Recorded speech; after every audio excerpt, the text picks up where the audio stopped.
It's October. We're in California, so it's the hottest month of the year, which is great. It's really just great. So this month's theme is fitness and recovery. So we're going to give you some fitness drills that are very player specific. Let's go. Bye. Our first position specific drill is for defense. So you're going to start at the top cone and jockey your way down to the second cone, then come to the middle, then finally this cone, come back to the last cone. Now you're going to do that reverse, coming up, back to the middle, to the top cone, and then you're going to end it at where you started. So this drill will help you learn to shadow your player while also increasing your endurance. This next drill is great for midfielders and wingers because it focuses on close touches and turns with the ball. When you do this, go in a zigzag pattern, making sure to use just the outside of your feet, switching feet each turn. Focus on keeping your eyes up and your toe pointing up towards the sky for better touches.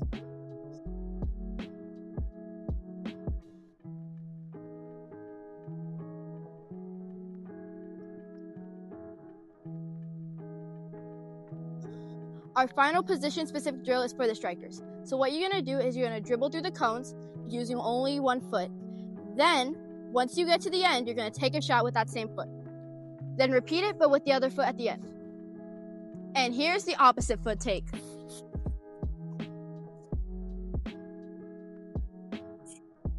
And that, my friends, is why we will always practice the other foot. Hello, guys. We are in the trailer for our nutrition section of the October month, and we're going to give you a recovery smoothie because we're in California and it is still crazy hot over here. In fact, we are still in fire season and we are still in a drought. Although California really is never not in a drought.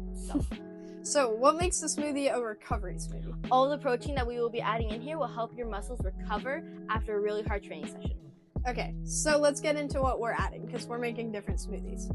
So we're going to start off with our fruit. So what fruit are you using and how much? I'm using just over a half cup of blueberries and 4 to 5 frozen strawberries. All right, so I'm going to be using 4 to 5 frozen strawberries and half a banana. So let's add those in. Yeah, I'm also going to be putting some peanut butter in mine for extra protein. But if you're allergic to nuts, you can also use sunflower butter. So I'm going to take this off. 3. And then 4. There you go. It's going to take me a minute to try to... So these fruits are really good for you. Okay, this first. Casually struggling. Oh. You got 4. I'm going to do 5. Okay, perfect. That's going to be really loud when we blend it. Oh god, I can already hear it. Okay, that's probably enough peanut butter. That looks like enough peanut butter. That's all over my hands. Okay. That's for you. Okay.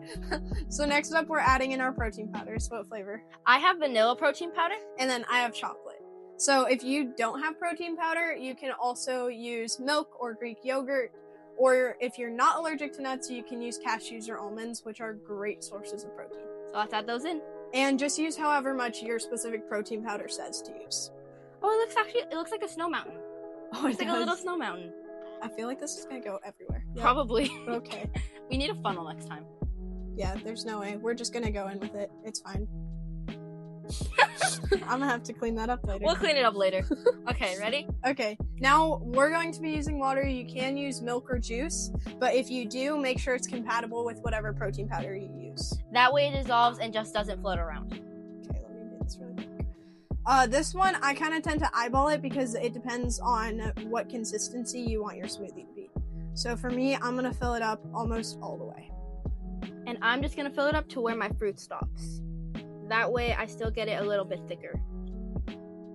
And even then, after you're done blending, you can add a little more water or a little more fruit. That way you can reach the consistency you want. All right, so now blend this add up. on your lid. Yeah. Oh, yeah. Make sure that's tight. Please make sure it's tight. Casually looks at me once she said that. Hold on. I've never used this one, so I'm not 100% Okay, we got sure. it. We got it. Okay, you got yours? It's purple now. Okay. Oh, that's cool. Ready? It's loud. It looks pretty. Mine is counting down. Lucky, I just gotta eyeball this. Okay, I think we're done. Okay, mine Nope, I can stopped still see your just fruit. as yours stopped. Oh yeah, That but I was can really- still hear a couple more fruit juices.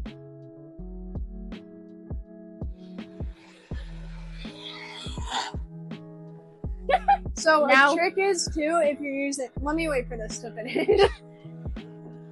Casually tries to Okay. talk over. So a trick is too, if you're using a lot of frozen fruit, sometimes it makes air pockets so that the smoothie isn't blending properly. So you might have to shake it like she did, and then continue blending.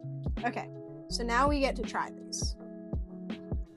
You got it? Yeah, I got it. Okay. Make sure you put the rim on. Got it. Casually struggling. Let me move these out of the way really quick. Just There we towards go. the back.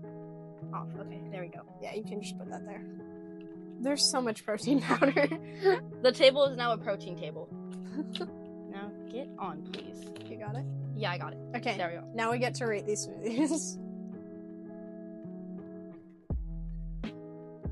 That's actually really good. I really like mine. I like mine because it's like chocolate and peanut butter, which is my favorite. The only thing is, next time I'd probably add more frozen fruit because the protein powder is a little overpowering. I would probably add a little more protein powder because I can really taste the strawberries and blueberries. And I might even try it with milk because I Yeah. think the protein powder is compatible with that. So we'll see. So that's a wrap for our nutrition portion of October. Bye! Hello guys, welcome to the fitness and recovery portion where we will be talking about foam rolling and stretching. So today our 3 topics will be why foam rolling is good for you, our personal foam rolling strategy, and our personal stretching strategy. So let's get into it. Yeah!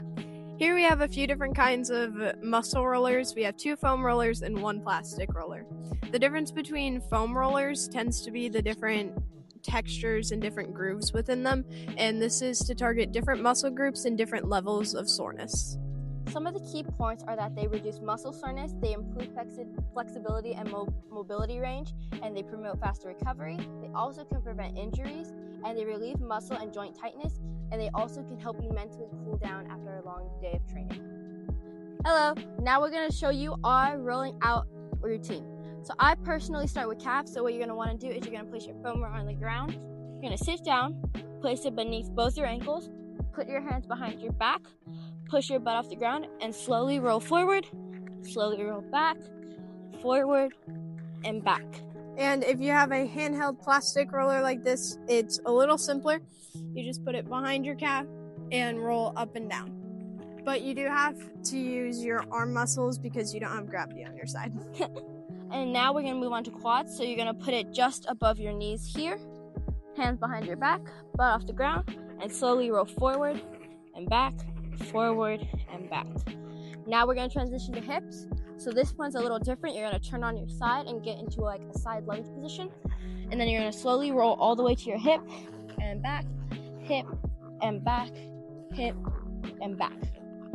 Then we're going to move to the front of your shins. So you're going to get into a forward plank position, put it underneath your ankles, and then you're going to roll forward and back, forward and back. And if you have a plastic roller, this might be difficult to do it on the front part of your shin because of the bone. So you can go on the sides. But if you do that, make sure you go on both sides. Now we're going to move on to the front of your quads. So you're going to put the foam roller here.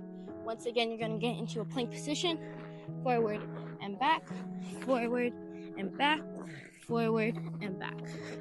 For each one of these, you're going to want to start at the bottom of your muscle, then go up, then come back down, and that makes 1. We recommend doing each one of these exercises a total of 10 times for you to really stretch out that muscle. Yeah. So now that we're done with rolling out, we're going to go to stagnant stretching. See you there. Right now, we're going to lead you into our personal stretching routine. So we're going to start with a hamstring/calf stretch. So you're going to take your opposite leg, bend it in, make sure your knee goes on the ground, and lean towards this foot. Then you're going to come back up, put this foot out, this foot in, and lean once again. You're going to want to hold this stretch for 30 seconds. We are kind of rushing this because we are not actually cooling down. We are just making a demonstration video. Our next one is a glute stretch. So you're going to take this leg, keep it on the ground, leg over, elbow across, and turn to face the other way. Once again, this is going to stretch your glutes, and this is also one you want to hold for 30 seconds. Then you're going to switch, leg over, elbow out, turn and face. The next one we're going to do is a calf stretch. So what you want to do is you're going to want to put your hands in front of you, put your calf and your whole foot on the ground, put just your foot on the ground, and push it back while trying to lean more forward, but make sure your heel stays on the ground. Switch feet. Once again, this is one you will want to hold for 30 seconds. Now we're going to get into a quad stretch. So you're going to want to keep your feet out in front of you. Pick one foot, pull it back. You want to let yourself down gently with your hands as far as you can go. If you go farther with your hands, go directly onto your forearms. And if you are really flexible, you can just lay down completely. Then when you are getting up, you are going to want to raise yourself up. Then put your leg up. That way your cleat does not get caught in anything. Leg back, arms, forearms, and then back. Then hold it for 30 seconds, making sure your knee remains on the ground. Then you're going to want to come up, leg up. For our next stretch, this is a hip stretch, so you're going to want to put your knee in front of you. Put the next leg back. Get into like a plank position with your forearms and lean as far as you can forward. Also, this stretch will be held for 30 seconds. Then you're going to want to come back up to the side. Switch this foot over. This leg back. Once again, plank position as far forward as you can. And those are all the stretches we have.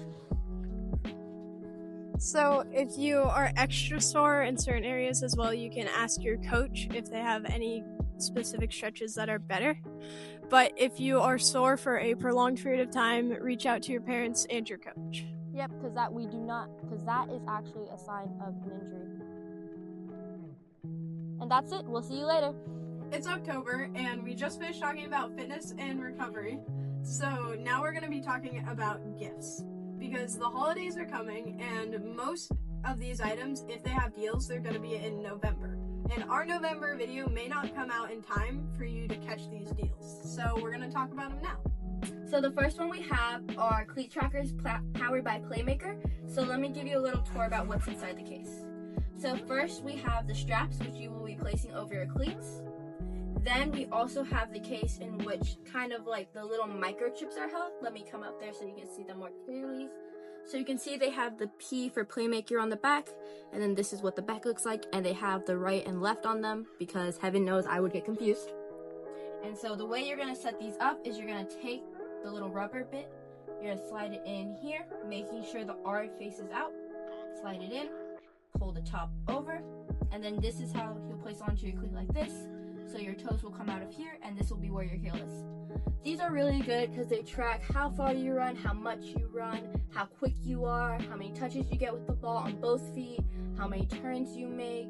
And Candace, is there anything else you want to add on top of that? Yeah, so it also tracks how many touches you have with your left versus right foot, how powerful your kicks are for each foot.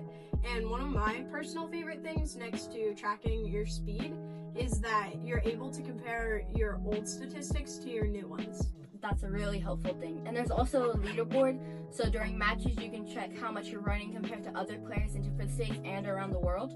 Yeah, so how much are those? These are $200 for the first time, and then you'll pay $100 a year for the membership. Nice. So then, these are Blaze Pods, so I think these are 360. Yeah, 360. 360 roughly. So they're these pods that connect to an app on your phone, and this top area will light up. So there's a lot of different drills that you can do, and it's not just for soccer, there's also other sports and just fitness in general.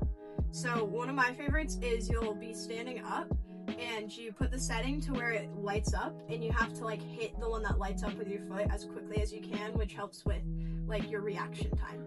Also, your hand-foot coordination. Yeah, so these are really nice. There's a lot of different drills, and it's kind of like having a coach there to yell at you and to go left or right or to react quicker.